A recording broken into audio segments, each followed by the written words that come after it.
Shalom, puji Tuhan, kembali lagi bersama kami di Wong LA, ada di LA untuk jadi berkat bagi dunia ini. Satu kesempatan kalau kita boleh menginjakkan hidup kita di kitab Ibrani. Kita belajar dari kebenaran firman Tuhan yang ada dalam kitab Ibrani ini. Kita boleh membaca Alkitab setiap hari. Dan kita sudah memasuki di kitab yang Ibrani. Kitab ini sesuatu yang luar biasa bahwa ada satu tema yang luar biasa, ada satu perjanjian yang lebih baik, di mana penulisnya tidak diketahui siapa, tapi ini mengajarkan kepada kita untuk kita belajar tentang satu perjanjian yang Tuhan kerjakan dalam kehidupan kita, untuk kita bisa dilengkapi, untuk kita bisa diberkati melalui kitab ini, melalui pembacaan kitab ini, untuk kita bisa menjadi berkat dalam kehidupan kita. Dan teruslah setia membaca kitab-kitabnya Tuhan, karena ini ada satu perjanjian yang luar biasa daripada Tuhan, yang Tuhan kerjakan dalam kehidupan kita dan memberkati kehidupan kita. Selamat membaca pembacaan kitab Ibrani. Tuhan Yesus memberkati.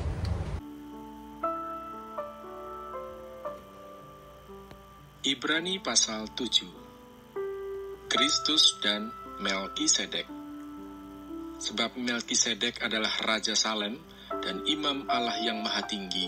Ia pergi menyongsong Abraham ketika Abraham kembali dari mengalahkan raja-raja dan memberkati dia. Kepadanya pun Abraham memberikan 1/10 dari semuanya. Menurut arti nama Melkisedek adalah pertama-tama Raja Kebenaran dan juga Raja Salem, yaitu Raja Damai Sejahtera. Ia tidak berbapa, tidak beribu, tidak bersilsilah, harinya tidak berawal dan hidupnya tidak berkesudahan. Dan karena ia dijadikan sama dengan anak Allah, ia tetap menjadi imam sampai selama-lamanya.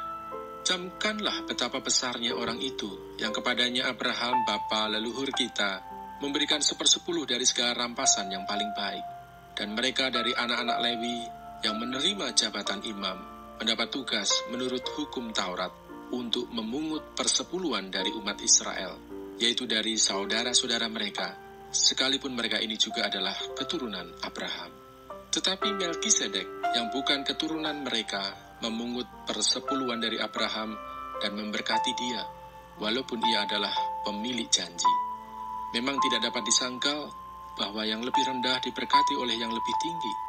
Dan di sini, manusia-manusia fana menerima persepuluhan, dan di sana ia yang tentang dia diberi kesaksian bahwa ia hidup.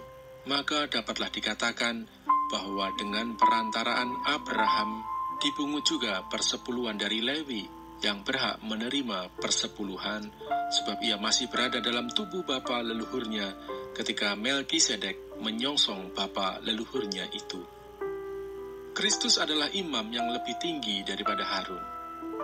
Karena itu, andai kata oleh imamat Lewi telah tercapai kesempurnaan, sebab karena imamat itu umat Israel telah menerima Taurat, apakah sebabnya masih perlu seorang lain ditetapkan menjadi imam besar menurut peraturan Melkisedek, dan juga tentang dia tidak dikatakan menurut peraturan Harun?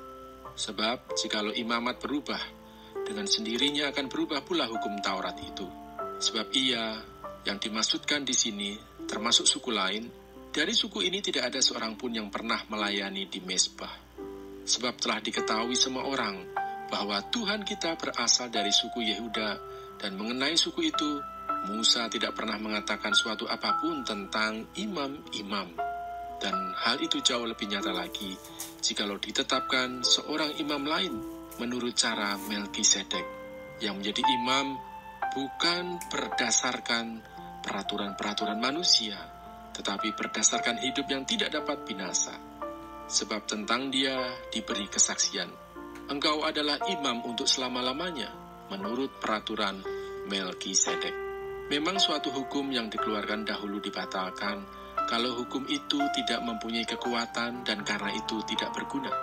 Sebab hukum Taurat sama sekali tidak membawa kesempurnaan, tetapi sekarang ditimbulkan pengharapan yang lebih baik, yang mendekatkan kita kepada Allah. Dan sama seperti hal ini tidak terjadi tanpa sumpah. Memang mereka telah menjadi imam tanpa sumpah, tetapi ia dengan sumpah diucapkan oleh Dia yang berfirman kepadanya, Tuhan telah bersumpah dan ia tidak akan menyesal. Engkau adalah imam untuk selama-lamanya. Demikian pula Yesus adalah jaminan dari suatu perjanjian yang lebih kuat. Dan dalam jumlah yang besar, mereka telah menjadi imam, karena mereka dicegah oleh maut untuk tetap menjabat imam. Tetapi, karena ia tetap selama-lamanya, imamatnya tidak dapat beralih kepada orang lain. Karena itu ia sanggup juga menyelamatkan dengan sempurna semua orang yang oleh dia datang kepada Allah. Sebab ia hidup senantiasa untuk menjadi pengantara mereka. Sebab imam besar yang demikianlah yang kita perlukan, yaitu yang saleh, tanpa salah, tanpa noda, yang terpisah dari orang-orang berdosa dan lebih tinggi daripada tingkat-tingkat sorga, yang tidak seperti imam-imam besar lain yang setiap hari harus mempersembahkan korban untuk dosanya sendiri, dan sesudah itu barulah untuk dosa umatnya. Sebab hal itu telah dilakukannya satu kali untuk selama-lamanya, ketika ia mempersembahkan dirinya sendiri sebagai korban. Sebab hukum Taurat menetapkan orang-orang yang diliputi kelemahan menjadi imam besar, tetapi sumpah yang diucapkan kemudian daripada hukum Taurat menetapkan anak yang telah menjadi sempurna sampai selama-lamanya.